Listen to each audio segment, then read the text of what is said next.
well, I guess that can lead into so Renee.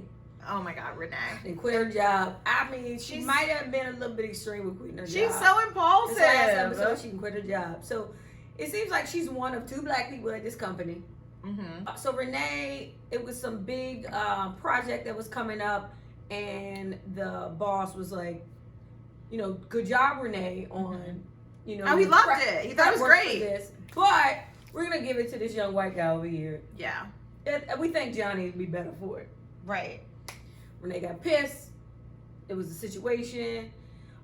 Even the other woman, the other white woman, her white ally. Her white ally. Yeah. You gotta have those in your life. But the question is, how do we feel about the fact that black women is this really, I mean, it is a thing. We already know that. I don't even have to question that. Right. Black women being passed over by their less experienced white counterparts. Mm-hmm. And how do we overcome it? Like, I feel like that is a bigger question than we're not figuring this out on random topics. I wish random topics. TV random? Whatever. I know what we're calling this segment now, but random TV. But I don't know how to overcome it. Yeah. I think it was fucked up. Definitely I think I would have not quit my job. Like, I'm not that bold. I'm not that impulsive to be like, fuck you. Mm-hmm.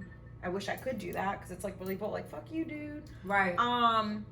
She was very fuck you. Yeah. I don't know how you overcome it other than getting more people that look like you up higher. There's no other way. And I think even, you know, as woke as, you know, some white people can be, they don't ever really, like you said, they don't ever really understand, and they might not even know that they're being biased. Yeah. Like, we might intentionally be biased, right? Yeah. Like, if we're at a company and we have a black counterpart and a white counterpart, and both of them are equally qualified, I'm not gonna act like I might not promote the black person. Girl, just by I look default. out. I fought for a black girl to get hired at my job.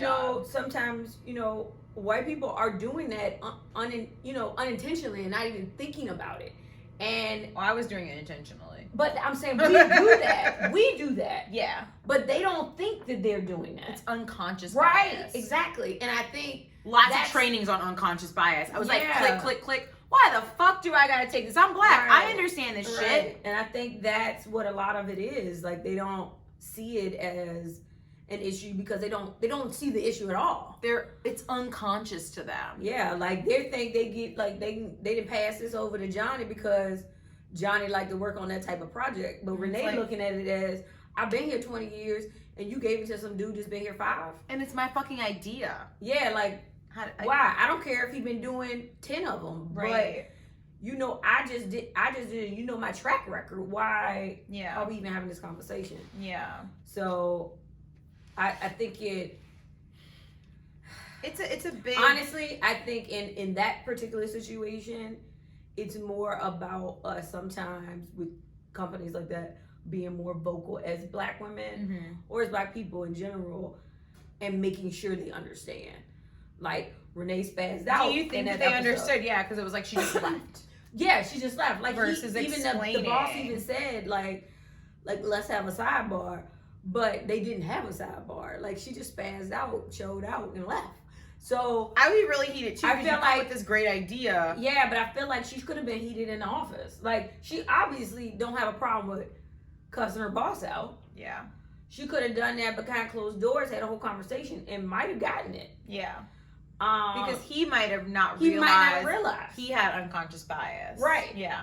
So I think sometimes, in some situations, I'm not saying all because we already know how that is, but in some situations, we have to speak up. Yeah. I think we beat this to the dead horse. I think that we can't solve the problem. We definitely can't solve the problem. Yeah, it sucks. I mean, black women, we can work towards doing the best we can to try some things out. Listen, as a black woman, I don't know about you, but like when I interview, like, I am trying my best. I hope and pray. When I see a black person, I'm like, yes, just make sure, come on, just let me hire you. Yeah. Like, I'm not gonna hire you if you suck. So when I get disappointed, sometimes it's like, fuck, You sucked at this interview. Right. But if I think, like, I went to bar with this guy at my job, and I was like, no, like, I don't understand why you don't think she's a good fit. Like, tell me why you don't think she's a good fit. Right. So I think that's what we have to do as Black people. If you see somebody that is, you know, qualified, and, you know, his whole thing was, I mean, I just don't think the client will vibe with her. What the fuck does that mean? But I'm like, I don't work with that client, so I don't know. But anyway, she ended up getting hired for another position at our company. So yeah. Good. Because I was like, this opening, I think she'd be good for that. So, that's good. And she's, you know, great. So good job. that's what we have to do. But I fought for her. And pissed me off. That guy pissed me off so much. All right, moving on. All right, so Whitney, bubbly Whitney. She's not actually bubbly. Whitney is the one that is engaged, about to be married to the Mr. Perfect. And I don't even know why he did this quote, because he does seem like he's great. And he really loves her. Dang, do you need more? I do. Yeah. I was gonna open it myself. Sorry. The question is Whitney wrong for wanting to tell her soon-to-be husband that she had a one-night stand with somebody? Okay. Sorry. That took a really long time. Okay, yes, that's true. Okay, yes, last episode, Whitney was debating whether to tell him or not tell him. Renee said no. What do you Renee think, said Michelle? no. And Sandy said yes. Yeah. What do you think? I said no. Yeah. Why do you say no? I mean, honestly, if take that to the grave. And that's speaking for me, and that's speaking for if I was the dude, like the husband, the soon-to-be husband. For you to tell me about that is gonna ruin it. We are not gonna be together. You are gonna ruin this. You don't think she can redeem it? No. I mean, she like just. But what if it was like? No. I mean, she could have every excuse in the world. Like you're the only person I've slept with. Like I was having like doubts, but like I realized I don't have doubts anymore. No. Would that convince you? Like while we're doing event like wedding planning, and you tell me that you did this while we're planning, I wouldn't know. I'm not. Yeah. It's over. So for me, I would take it to the grave. To the grave. If I was the person on the other end, I'd be like, that was the dumbest shit you could have ever done. Yeah. Like, and logically thinking I'm thinking you did this to relieve yourself, not me. True. 2, you obviously wanted to end this because you should know me way better than that to think that I was gonna be like, cool, let's get married in 2 weeks. Yeah. True. Like we having bachelorette parties and They're close to that. Nah. Like, don't tell me that now. Like, no. Yeah. And if he find out, deal with it then. But don't deal with it right before the wedding. Y'all aren't getting married. And I don't think he's ever gonna find out about it. I personally don't. How would he find out? Right. Yeah, no, that's true. How would you know? How would they know? That should have been how I let in. I agree with you. I don't think that she needed to say anything. What benefit is it going to, like, what is it, like, what, other than making herself feel better about it, what is it going to do? Like, if you don't think that you are going to have a relationship with this person afterwards, why are you telling? Like, who is this benefiting? But, like, consciousness. And I get it. And then you going to say who it is because he's going to ask. And it be the dude that showed up at the party with Renee. He even knows the dude, so that's just going to make it worse. Okay. But I think maybe what she's trying to do is, I've heard this before, you don't want to go into a marriage with uneven foundation. It's like you're going into this marriage with lies. Who told you that stupid shit? I don't know. I think I heard it somewhere. No. I think she was just trying to like relieve. I am sure that of our happily married friends, somebody went in with a lie.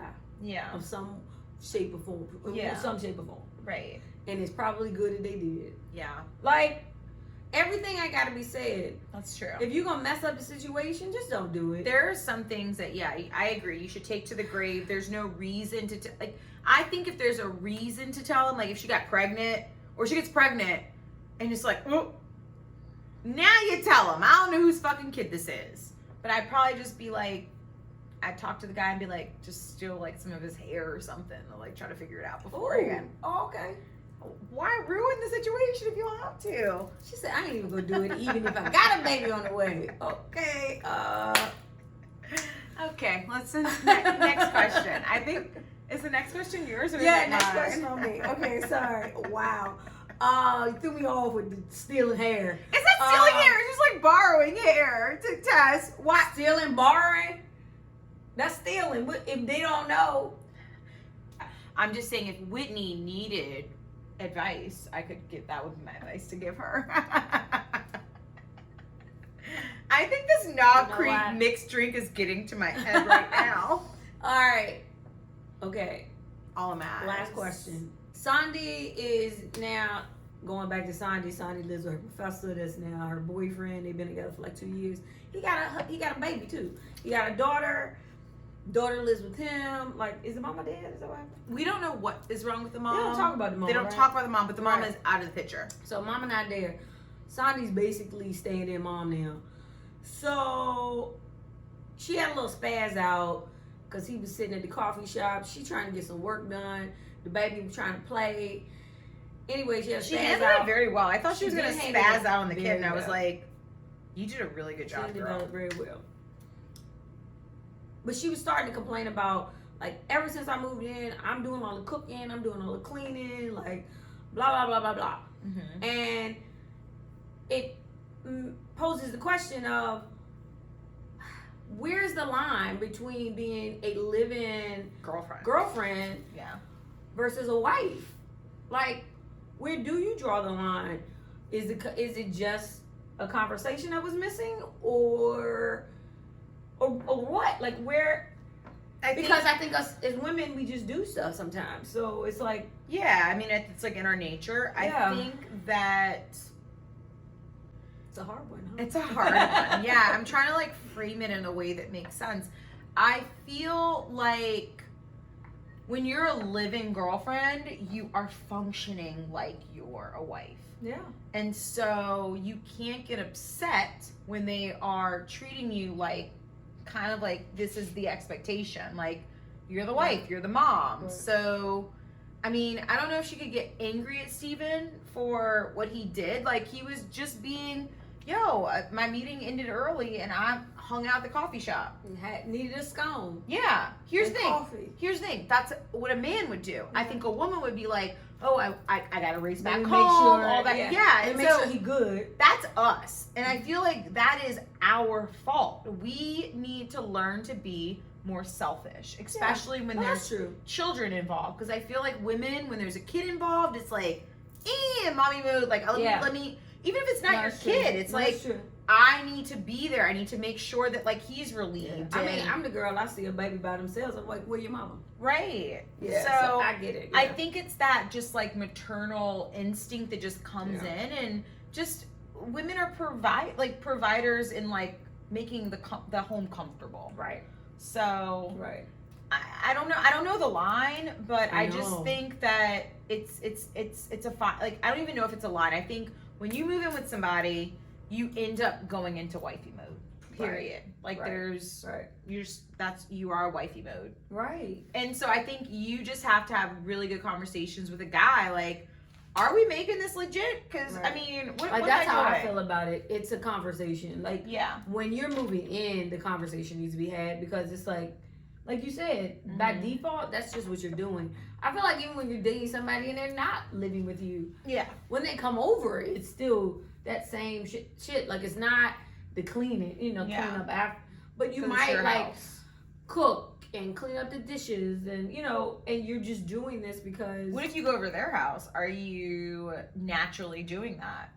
Sometimes, because it's like just a thing, right? Yeah, right. Like, especially when you're comfortable with that, like you've been there for a while. It's like, and then you're like, wait. I mean, I do that at my girlfriend's house too. Actually, sometimes you do. I do. Every time I have like a party, you will. I know. Like, I have the best friends. I just like to let stuff just sit. I love it. I literally wake up in the morning and I'm just like, oh, my house is. I mean, it's clean. I do have to like Swiffer and shit on the floor because shit has been spilt. But like the dishwasher is loaded. There's nothing in the sink. it's a great feeling. Yeah. Yes.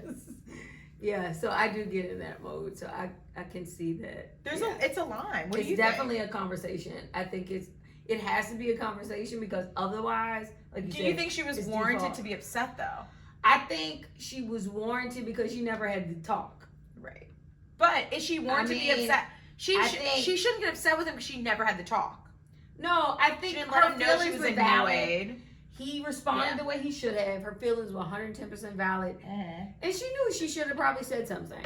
Right? Like, and it didn't happen, and it was what it was. I think they handled it well. They did. Because the argument didn't spiral into something crazy. He apologized. They're both very logical people. Yeah, right, exactly.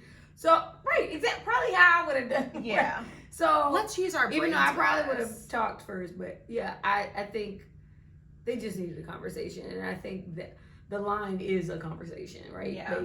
That's the only way you can form a line because, like you said, he better be proposing to her soon. I better see it. And then you got a kid in it with Sandy because in the season finale he better propose. Like, because at first it was like they've been dating for a while because they can't let anybody know, but now. But I think out. He loves her. He loves her. He knows that she'd be a good mom to his daughter. Yeah, there's still more in here. Oh my god! I know, and I feel like I gave you a whole. Oh my goodness! Yeah. So that was Run the World, guys. Yeah. Wrap it up. Hope you guys enjoyed it. We did. We're happy to be back. Hey. And back. Bye. Bye.